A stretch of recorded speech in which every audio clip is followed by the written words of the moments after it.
So ayun mga tol, magandang gabi. Welcome back sa ating channel. So for today's video mga tol ay ito nga, magre-review tayo ng product.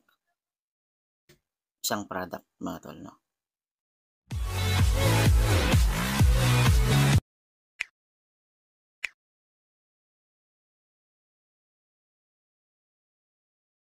So ayun nga mga tol, no? May nabili tayo sa Shopee na emergency light. So ito, rechargeable siya. So ginawan ko to ng video dahil itong product na to ay makakatipid tayo sa kuryente, no? Lalong-lalo na sa mga ano mga tol, sa mga may mga baby katulad namin. Tapos yung kailangan natin ng ilaw na magdamag. So, nire-recommend ko 'tong nabili natin na rechargeable na ano, ilaw. Nabili natin 'to sa Shopee sa murang halaga. So, depende sa watts kung gusto niyong bumili. So, yung binili natin ay nasa 60 watts mga tol. So, may 50 watts, gano'n, depende sa price, no? Ay, depende sa watts. So, yung price nito ay nasa 100 mahigit. So, kung bibili ka naman ng ano, mas mura, bili ka ng nasa 40 watts gano'n. Mura na mga 'yan. Meron din mga 120 watts gano'n. So,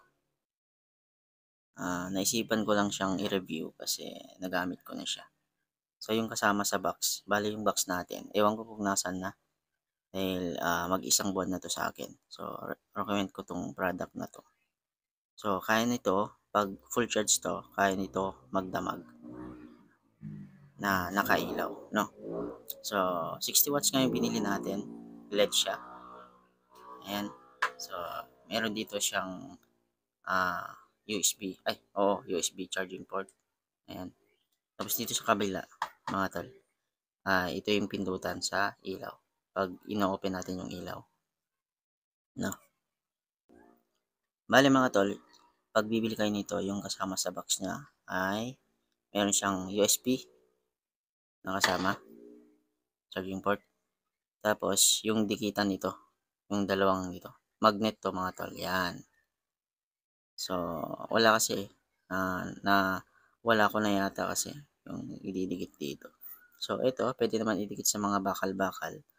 So, pag punta kayo ng kambing, punta kayo ng CR, o may bakal doon sa CR, idikit nyo lang to pag walang ah, ilaw yung CR natin. So, napakahalaga nito mga tol. No?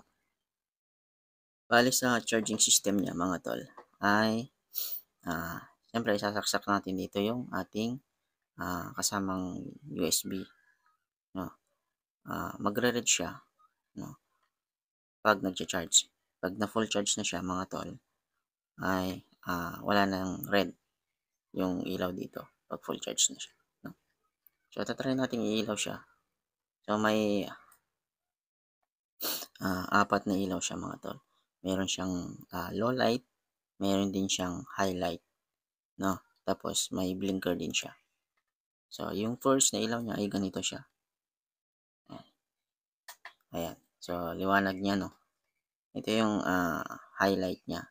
So, yung second na pindot natin, yung low light. So, ito yung recommend kong ilaw nyo, yung low light.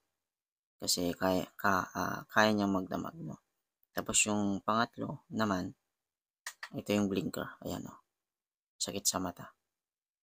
So, yung apat na sinasabi ko, ay blinker din siya, pero hindi siya gaano blink. Parang mostly ganyan-ganyan lang yung blink niya. Tag isang blink lang. So, yung gagawin mo lang is ipipress mo lang siya ng madiin dito mga 5 seconds. Ayan siya. Isa yung apat, oo, apat na ilaw niya. So, ganun lang. Itong product na to. So, kung bibili kayo mga tol, so, sa mga mamis dyan, so, lalagay ko na yung link sa description natin pag bibili kayo. So, ito, tatry natin papatayin natin yung ilaw na itatry natin. Para maipakita ko sa inyo na maliwanag siya.